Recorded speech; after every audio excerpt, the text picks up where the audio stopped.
Aku hanya anak yatim biasa di desa kecil Waringin. Tapi tiba-tiba, aku jadi kambing hitam kematian Pak Tono, tetua desa yang ditemukan tewas tanpa sebab jelas.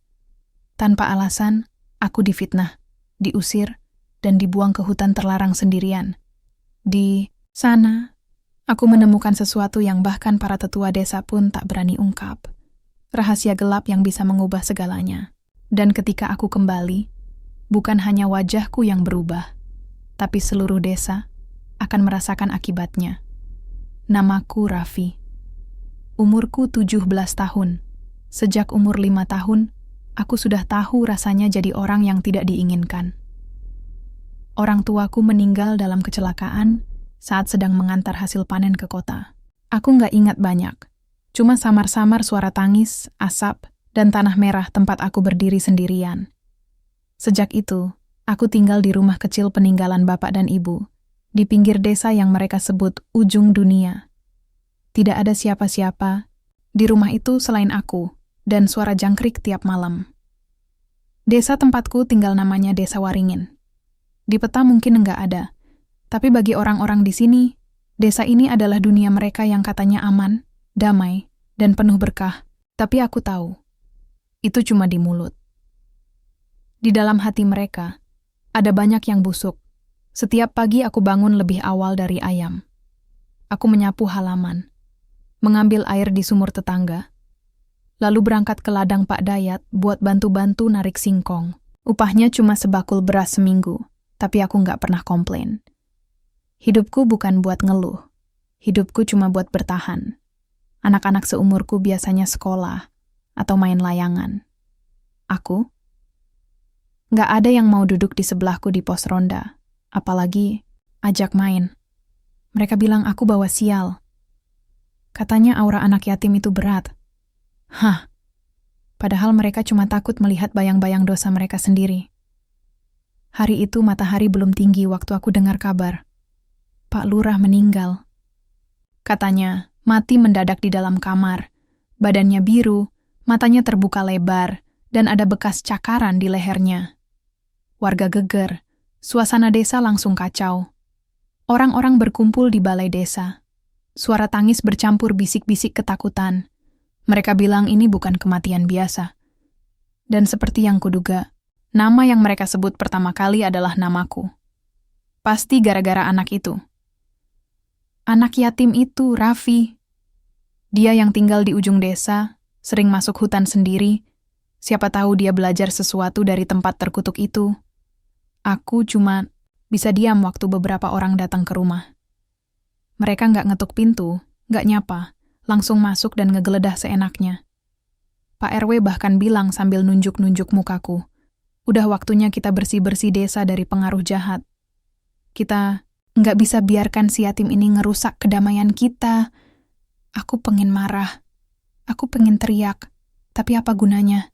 Mereka sudah memutuskan aku bersalah bahkan sebelum aku bisa buka mulut. Bawa dia ke balai desa. Suara keras itu menggema di telingaku.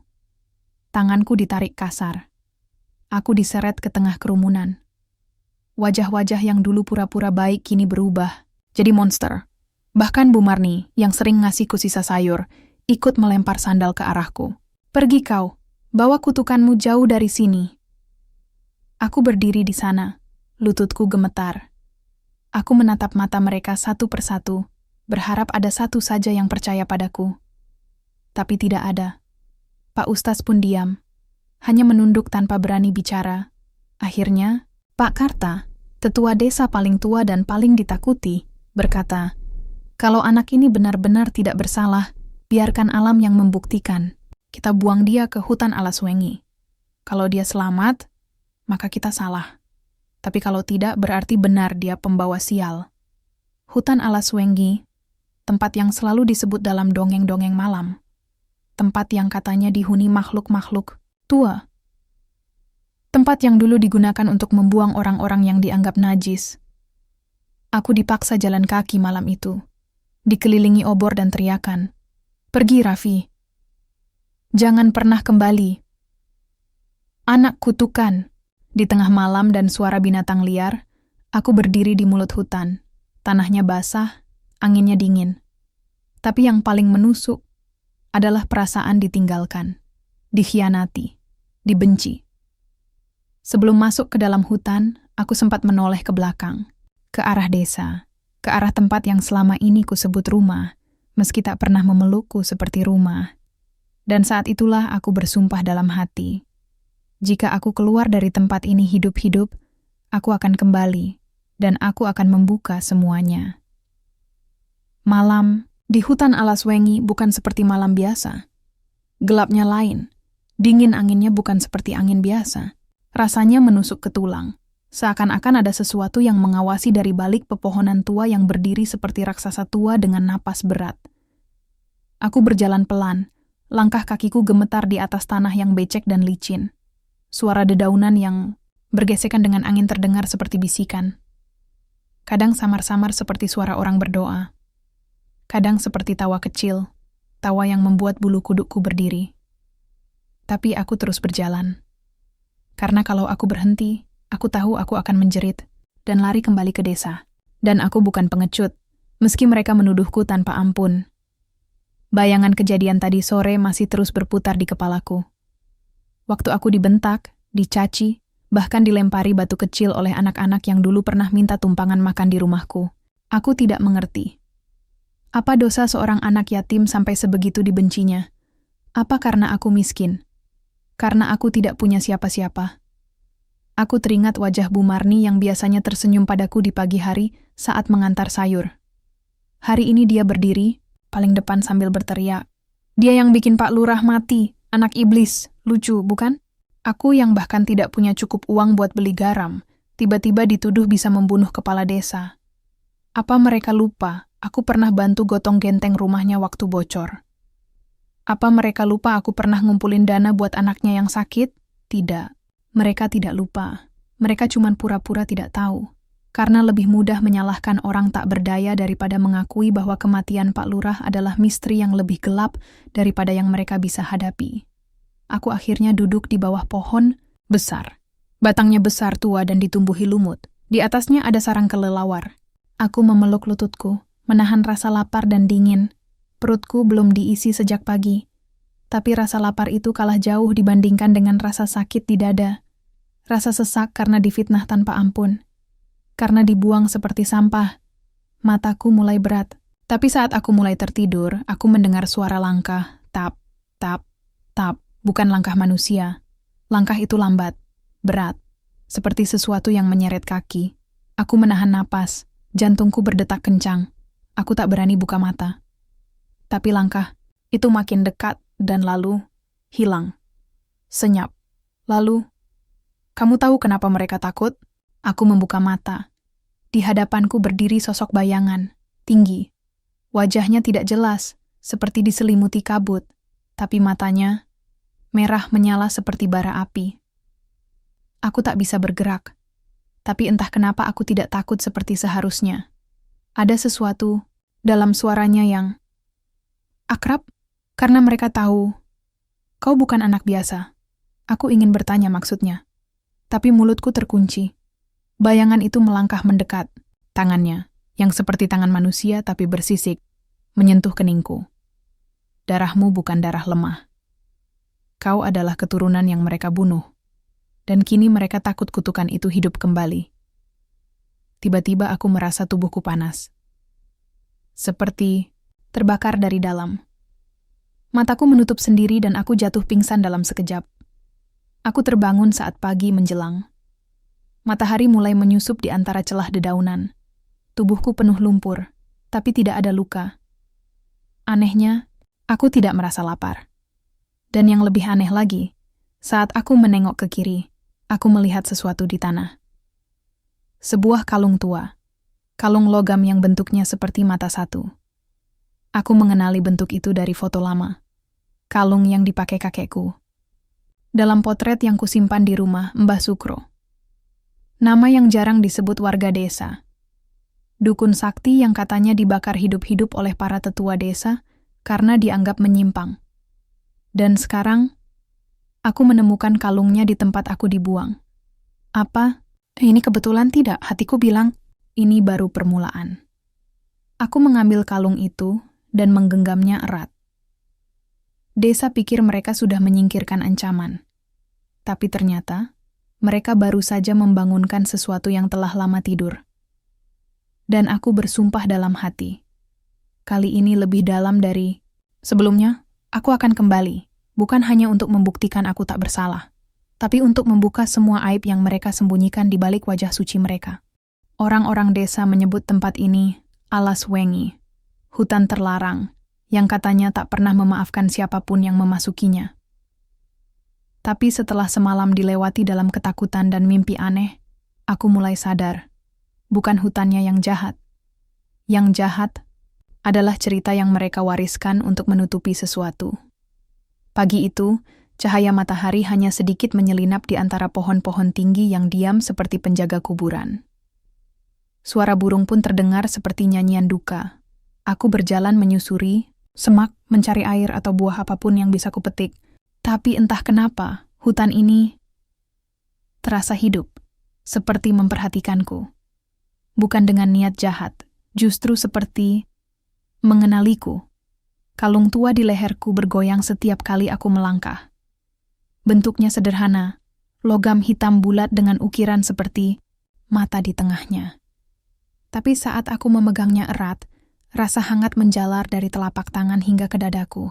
Bukan hangat biasa, rasanya seperti perlindungan. Dan saat aku berdiri di bawah pohon yang paling besar, sesuatu terjadi.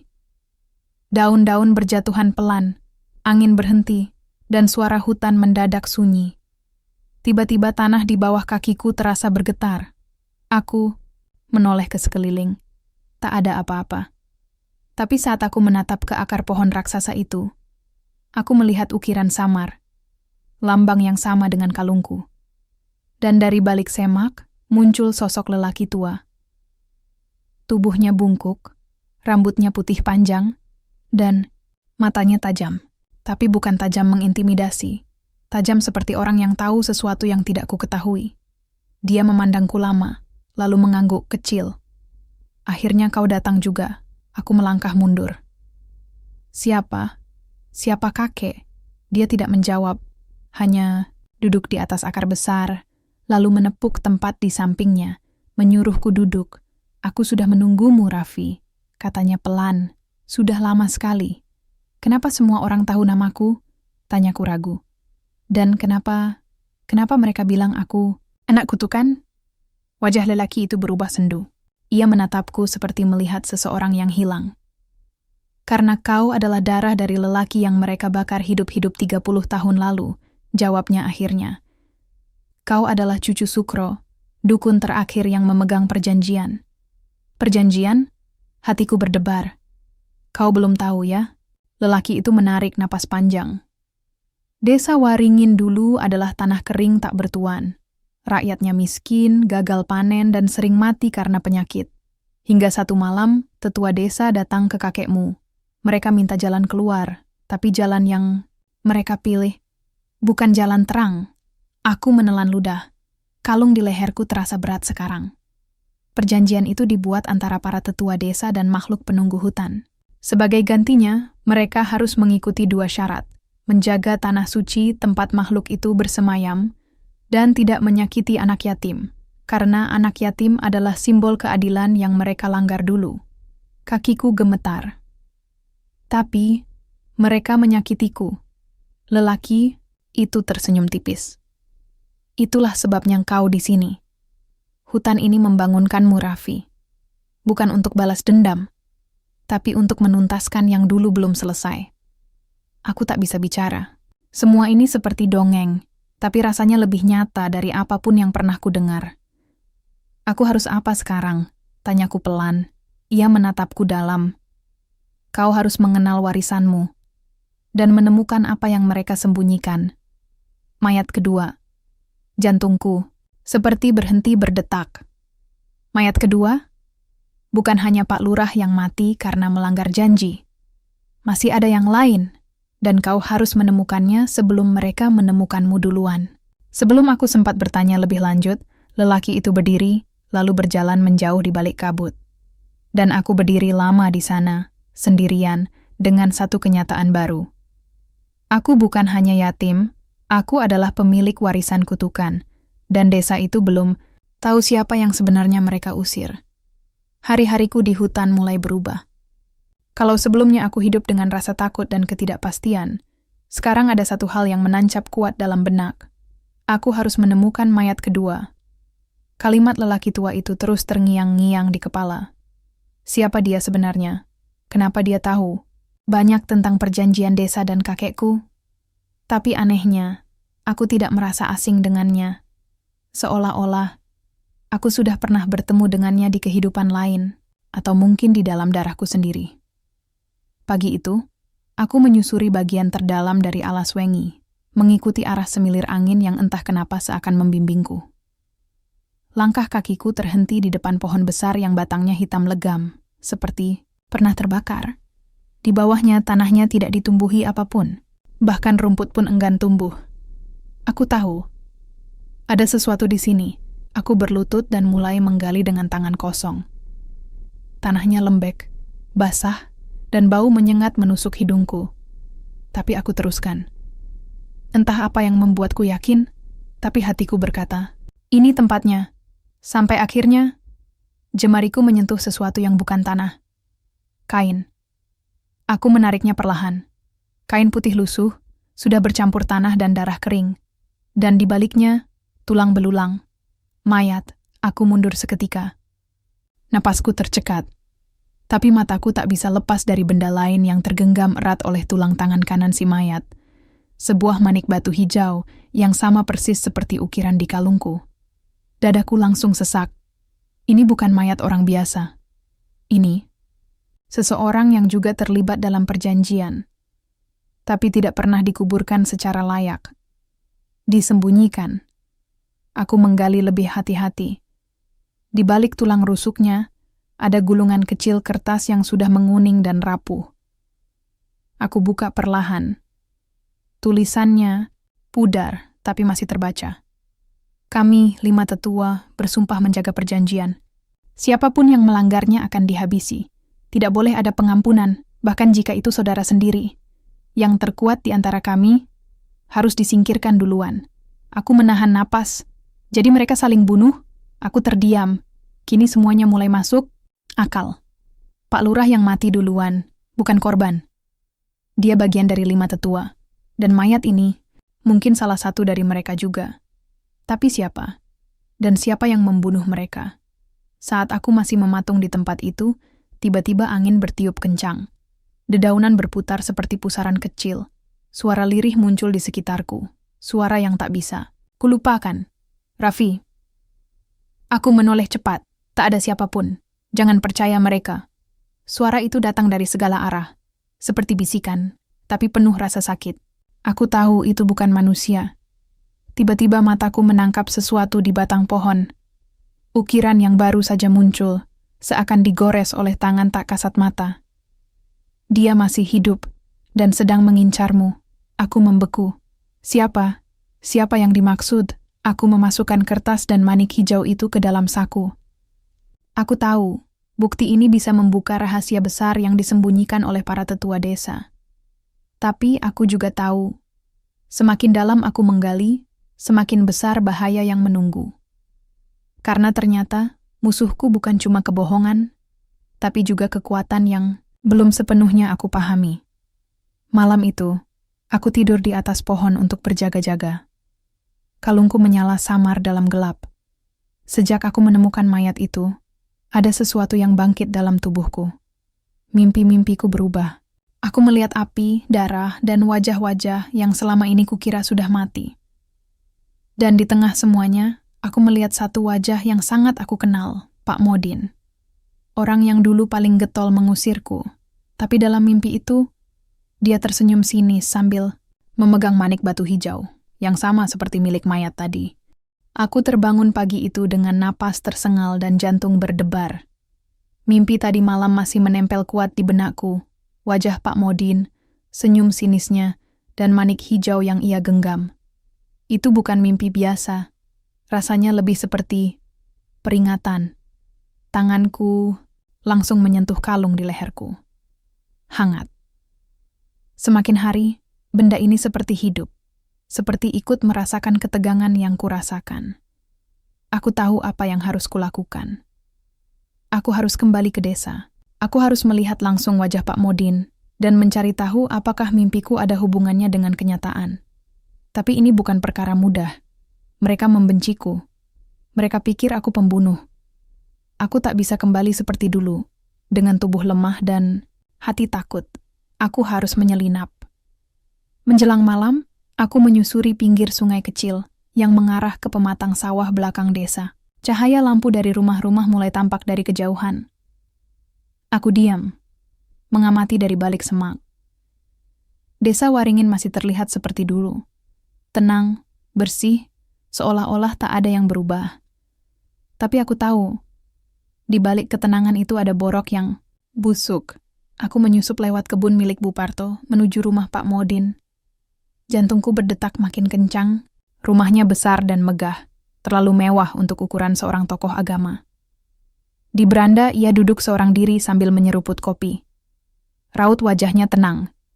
Tapi aku tahu ketenangan itu hanya topeng. Perlahan aku mendekat, sembunyi di balik pohon jambu. Dari sini aku bisa melihat jelas. Dan saat Pak Modin menoleh ke arah kiri, ada tanda hitam seperti bekas terbakar di lehernya. Hatiku mencelos. Tanda itu mirip dengan ukiran yang kulihat di kalungku dan juga di manik hijau yang kugenggam. Bentuknya seperti mata, tapi rusak, seolah-olah dibakar atau dicoba untuk dihapus. Tanganku gemetar. Jadi benar, kau salah satunya, bisikku pelan. Pak Modin tiba-tiba berdiri. Matanya menatap lurus ke arah pohon tempat aku bersembunyi. Aku langsung menunduk dan menahan napas. Apakah dia melihatku? Beberapa detik kemudian, aku dengar langkahnya. Masuk ke dalam rumah. Aku buru-buru mundur perlahan dan kembali ke hutan sebelum ketahuan. Tapi satu hal sudah jelas. Pak Modin punya hubungan dengan perjanjian lama itu. Dan tanda di lehernya bukan luka biasa. Itu tanda dari perjanjian gaib. Malamnya, aku duduk merenung di atas batu besar. Mayat kedua sudah kutemukan, dan sekarang aku tahu salah satu tetua yang masih hidup, Pak Modin. Tapi kenapa dia tidak dibunuh seperti Pak Lurah? Lalu aku ingat lagi isi catatan yang kutemukan di tulang mayat. Yang terkuat di antara kami harus disingkirkan duluan. Berarti ada urutan, ada sistem. Mereka sudah merencanakan semuanya. Bahkan saling membunuh demi menjaga rahasia. Aku tak bisa diam. Aku tahu, satu-satunya cara untuk membuka mata seluruh warga adalah dengan bukti nyata. Bukan cuma mayat, bukan cuma tanda, tapi kekuatan warisan yang mereka takuti. Aku harus menguasai apapun yang ditinggalkan kakekku. Keesokan paginya, aku kembali ke tempat mayat kedua. Tapi kali ini, aku menggali lebih dalam. Dan aku menemukannya. Sebuah kotak kayu kecil dengan simbol ukiran yang sama dengan kalungku. Di dalamnya, ada lembaran lontar tua. Tulisannya dalam aksara kuno, tapi ketika aku menyentuhnya, aksara itu bergerak, berubah, dan bisa kubaca. Ilmu ini hanya terbuka untuk darah dari perjanjian.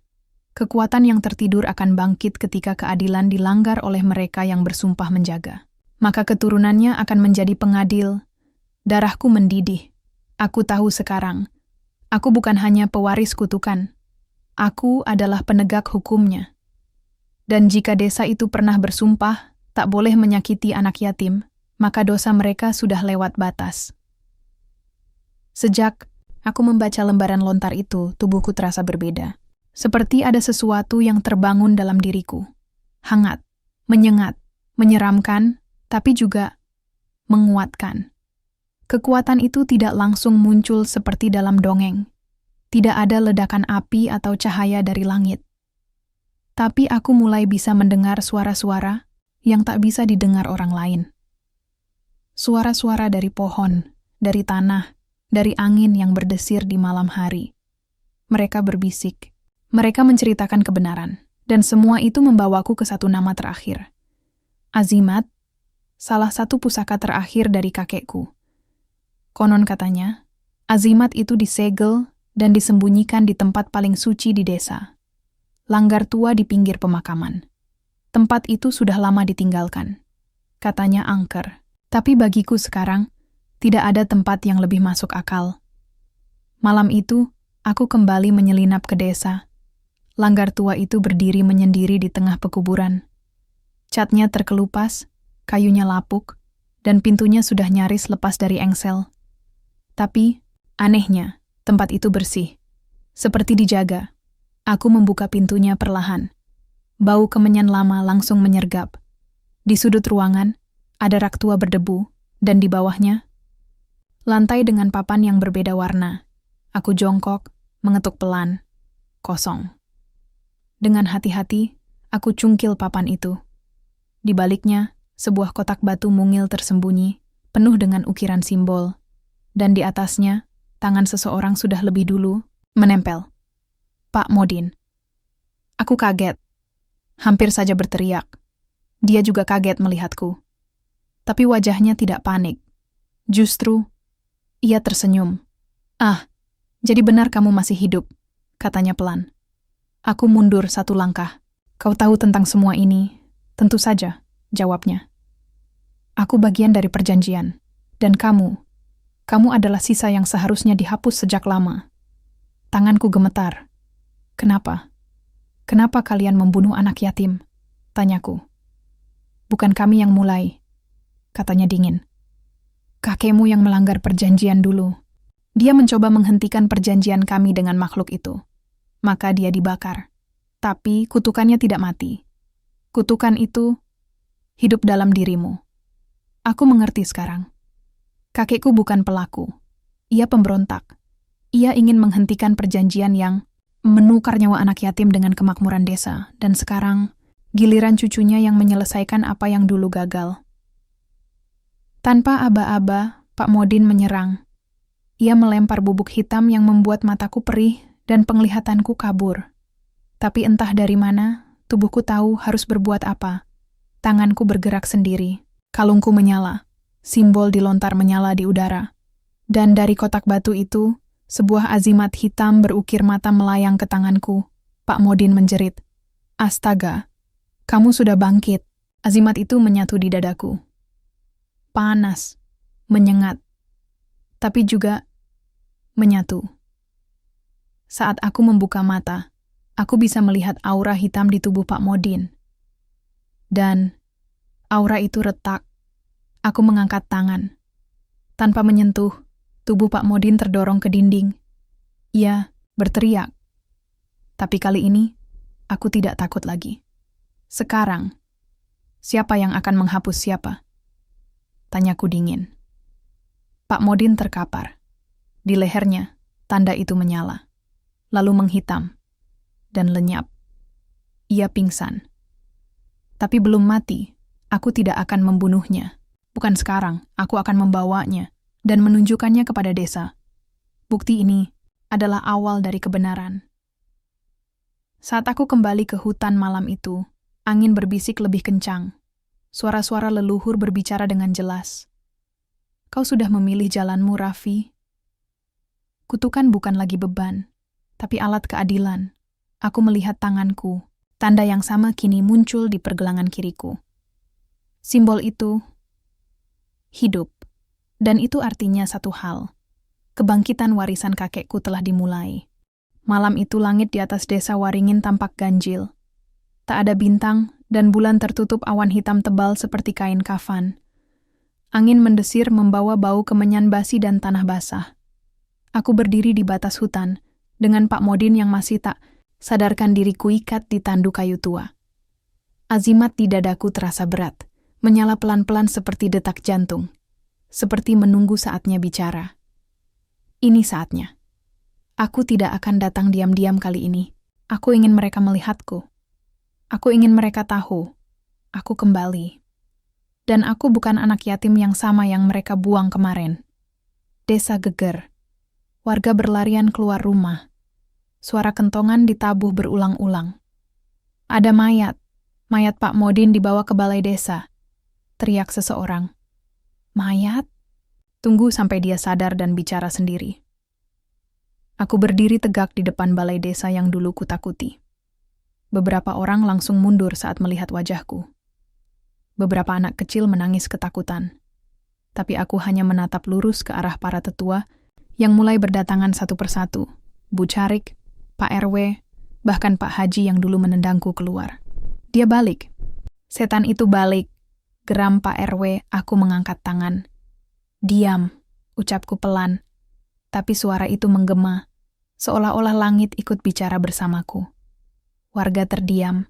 Pak Modin merintih pelan, matanya terbuka, dan ia melihat semua orang di sekelilingnya. Sampaikan, Pak Modin, kataku.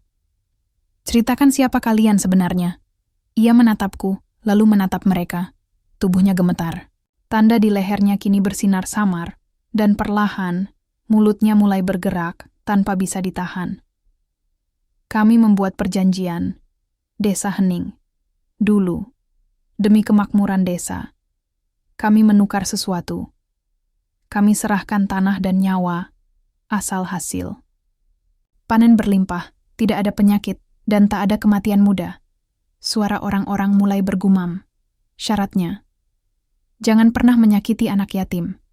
Jangan sekalipun. Mataku menyapu mereka semua, dan kalian melanggarnya. Tiba-tiba, suara seperti gong besar bergema dari langit.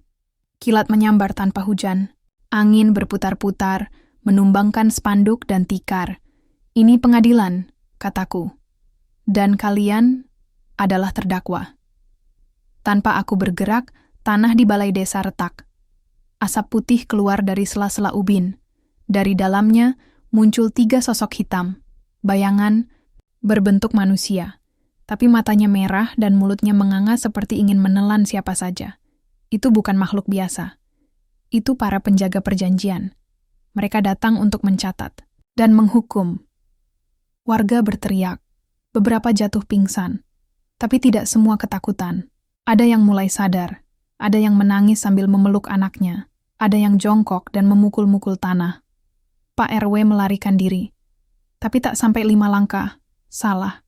1 bayangan menggapainya. Dan hilang. Seperti ditelan bumi, Pak Modin gemetar. Ia bersimpuh. Ampuni aku. Ampuni aku. Aku menatapnya. Tanganku terangkat. Azimat bersinar. Pengampunan. Hanya untuk yang mengaku dan mengembalikan apa yang diambil. Apa yang kau mau? Teriak Bu Carik. Aku menatapnya lurus. Semua kebenaran. Semua yang ditutup-tutupi. Dan satu lagi, nama-nama anak yatim yang hilang. Semua terdiam. Pak Haji tiba-tiba pingsan. Malam itu, setengah desa tak tidur. Para tetua dipaksa mengakui semua. Siapa saja anak yatim yang pernah dikorbankan. Kemana mereka dikubur. Berapa kali perjanjian diperbarui. Dan siapa saja yang terlibat. Dan di tengah pengakuan itu, 1 nama terus diulang-ulang. Kakekku. Mereka mengutuknya, membakarnya hidup-hidup karena berani menghentikan perjanjian. Tapi sekarang, aku berdiri sebagai bukti bahwa kebenaran tidak bisa dibakar. Dan malam itu, aku tahu, perjuanganku baru saja dimulai. Malam itu, aku duduk di atas batu besar, memandang ke arah desa yang mulai terguncang. Suara tangisan, teriakan, dan gemuruh aneh bercampur jadi satu. Seolah-olah langit sendiri sedang murka. Semua bermula saat aku meninggalkan balai desa. Setelah pengakuan para tetua, mereka tampak pucat, ketakutan, dan penuh rasa bersalah. Tapi, bukan hanya itu yang membuatku khawatir. Aku bisa merasakan sesuatu yang sangat gelap mulai menyelimuti desa ini. Tiba-tiba angin kencang berputar, membawa awan hitam pekat menutupi bulan. Petir menyambar satu persatu, seperti dahan patah yang terjatuh dari langit. Suara gemuruh besar mengguncang rumah-rumah penduduk. Ini azab, bisikku dalam hati. Sesuatu yang tak bisa dihentikan. Sesuatu yang selama ini disembunyikan oleh para tetua desa sebagai rahasia gelap. Orang-orang berlari keluar rumah, mencari perlindungan. Tapi tidak ada tempat yang aman. Hujan deras disertai angin puting beliung menghantam ladang, sawah, dan rumah warga. Aku berdiri di tengah lapangan desa, kalung dan azimatku menyala terang. Tubuhku bergetar, merasakan kekuatan yang mengalir deras. Aku tahu, kutukan kakekku kini bangkit dan mulai menuntut balas. Kenapa ini harus terjadi pada mereka? Seorang ibu muda menangis memeluk anaknya. Aku ingin menjawab, tapi aku sendiri tidak tahu apakah ini benar-benar keadilan atau hanya balas dendam buta. Tapi aku tahu satu hal, desa ini harus dibersihkan dari dosa lama. Mereka harus sadar sebelum semuanya hilang. Tiba-tiba, sebuah kilatan cahaya dari azimatku menembus langit, menciptakan lingkaran cahaya di atas desa. Dari dalamnya, sosok samar muncul. Bukan manusia, bukan hantu, tapi entitas dari alam lain. Sosok itu bergerak perlahan, menyapu desa dengan tatapan kosong, tapi penuh amarah. Para tetua yang tersisa langsung jatuh berlutut. Mereka menangis dan memohon ampun. Aku berdiri tegak, suara hatiku berbisik. Ini adalah saatnya kau membayar, Desa Waringin. Saat sosok itu menghilang, angin mereda dan hujan berhenti. Tapi di tanah, jejak kehancuran masih terlihat. Rumah-rumah rusak, ladang hancur, dan beberapa orang hilang. Aku tahu, azab ini bukan akhir. Ini hanya awal dari pembalasan yang harus mereka jalani. Aku duduk kembali di batu besar, memandang langit yang mulai cerah. Aku tahu, aku harus kuat. Bukan hanya untuk diriku sendiri, tapi untuk semua anak yatim yang pernah terluka. Kutukan ini adalah beban dan amanah, dan aku siap menanggungnya. Hujan sudah berhenti. Langit mulai cerah, meskipun bekas-bekas bencana masih terlihat jelas di mana-mana. Rumah roboh, sawah penuh lumpur, dan jalanan berlumpur menghambat langkah warga. Aku berdiri di tengah desa, menatap reruntuhan yang dulu pernah penuh tawa dan kehidupan. Rasanya seperti mimpi buruk yang sulit dipercaya. Namun di balik kehancuran itu, ada sesuatu yang mulai tumbuh. Beberapa warga sudah berusaha membersihkan puing, ada yang menggendong anak kecil, dan yang paling mengejutkan, beberapa tetua yang dulu menyembunyikan rahasia mulai datang kepadaku. Mungkin kita salah, Raffi, ucap Pak Haji dengan suara serak. Kami tak tahu bagaimana bisa membiarkan ini semua terjadi. Aku hanya mengangguk. Tidak mudah memaafkan, tapi aku tahu balas dendam bukanlah jalan keluar. Kita mulai dari sekarang, kataku. Kita perbaiki bersama, dan yang paling penting, kita akhiri perjanjian gelap itu. Hari demi hari, desa perlahan bangkit. Aku membantu mereka membangun rumah, menanam kembali sawah, dan yang terpenting, mengajarkan anak-anak tentang arti, kejujuran dan keberanian. Aku juga mulai mencari anak-anak yatim yang pernah hilang, membawa mereka kembali ke desa, memberi mereka tempat dan keluarga baru. Tetapi, di balik usaha itu, aku tetap merasakan berat kutukan dalam diriku. Azimat yang melekat tak bisa dilepas begitu saja. Ia mengingatkanku bahwa perjuangan ini belum selesai. Suatu malam, aku berdiri di depan pusara kakekku. Angin berhembus lembut, membawa suara-suara lama. Kau sudah melakukan banyak, cucuku, bisik suara itu. Tapi jangan lupa, kekuatan itu harus digunakan dengan hati, bukan amarah. Aku menutup mata, menghela napas panjang. Aku berjanji pada diriku sendiri untuk menjadi pelindung, bukan pembalas dendam. Desa Waringin kini mulai berubah. Dari puing dan luka, mulai tumbuh harapan baru dan aku siap menjalani hidup baru. Pagi itu, aku berdiri di puncak bukit, memandang desa Waringin yang mulai pulih. Langit cerah, burung-burung bernyanyi, dan angin sepoi-sepoi membawa aroma tanah basah setelah hujan. Betapa jauh aku telah berjalan sejak pertama kali diusir ke hutan. Seorang anak yatim yang sendirian, penuh luka dan fitnah, kini berdiri sebagai pelindung desa. Kekuatan yang diwariskan kakekku tak lagi menjadi kutukan yang menakutkan. Aku sudah belajar mengendalikannya, menggunakannya bukan untuk membalas dendam, tapi untuk menjaga dan melindungi. Setiap tetes keringat yang kuhabiskan untuk membangun kembali desa ini adalah bentuk pengampunan yang aku tawarkan. Bukan hanya kepada mereka, tapi juga pada diriku sendiri. Warga mulai percaya padaku. Mereka datang dengan senyum, bukan curiga. Anak-anak bermain di jalanan, dan aku tahu, mereka takkan pernah mengalami penderitaan yang dulu aku alami. Tapi yang paling penting, aku sudah menemukan satu hal. Keluarga baru. Bukan karena darah, tapi karena ikatan yang kita bangun bersama. Sore itu, aku duduk di samping pusara kakekku. Terima kasih, aku berbisik pelan. Suara angin seakan membalas, membawa kedamaian. Aku tahu perjuangan ini bukan hanya milikku, tapi warisan yang harus kujaga, dan aku siap untuk masa depan.